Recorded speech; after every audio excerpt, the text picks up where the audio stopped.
अस्सलाम वालेकुम रहमतुल्लाहि वबरकातुहू।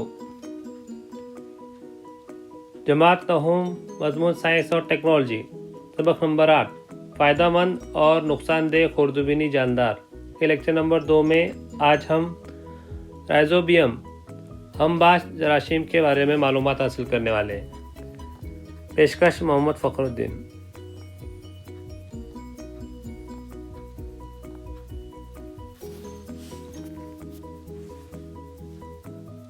आइए अमल करके देखें। मेथी, मूंगफली, सोयाबीन या कोई भी फलीदार पौधे लेकर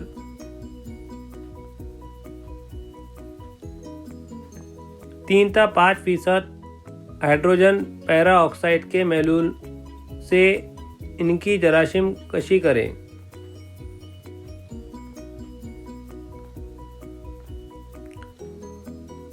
बाद में 70% इथाइल अल्कोहल के महलूल में 4 से 5 मिनट रखें। साफ पानी से धोकर गांठों के बेहद पतली तराश लीजिए। एक बेहतर तराश सरफाइन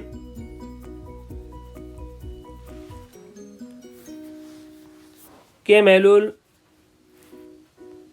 में 2 से 3 मिनट रखें।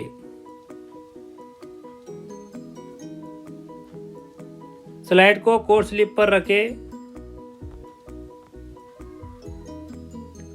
और मुरक्कब खुर्दबीन के जरिए इसका मुशाहिदा करें। मुशाहिदा करने पर गुलाबी सलाखनुमा नज़र आने वाले जानदार राइज़ोबियम जरासीम है। राइज़ोबियम का रोल और इसकी अहमियत। जड़ की गांठों में रहने वाले राइज़ोबियम इन पौधों को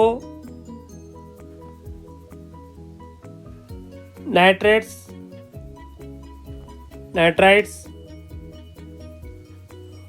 और अमाइनो एसिड मुहैया करते हैं। इसके बदले पौधे से कार्बोहाइड्रेट की शक्ल में तवानाई हासिल करते हैं। इस तरह के लेन देन के बाहमी फायदेमंद ताल्लुक को हमबाशी कहते हैं।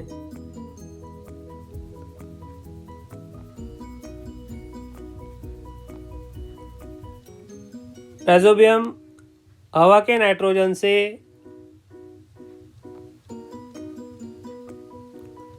नाइट्रोजनी मुरक्कबात बनाते हैं, लेकिन नाइट्रोजन के तयन के लिए उन्हें मटर, सोयाबीन, सेम और दूसरी दालों और फलीदार दालों की मेज़बान की ज़रूरत होती है।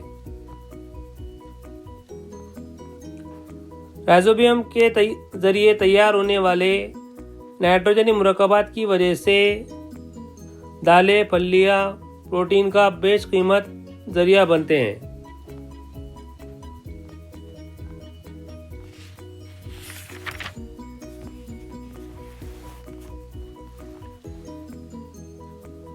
फलीदार फसल के निकालने के बाद इनकी जड़ें और पौधे के कुछ हिस्से मिट्टी मिलाकर जरासीम का तनासुब कायम रखा जाता है। राइज़ोबियम की वजह से कीमियाई खादों का इस्तेमाल कम होने से इन खादों के मुज़िर असर से बचा जाता है। खाद पर खर्च कम होने से काश्तकार को फ़ायदा होता है।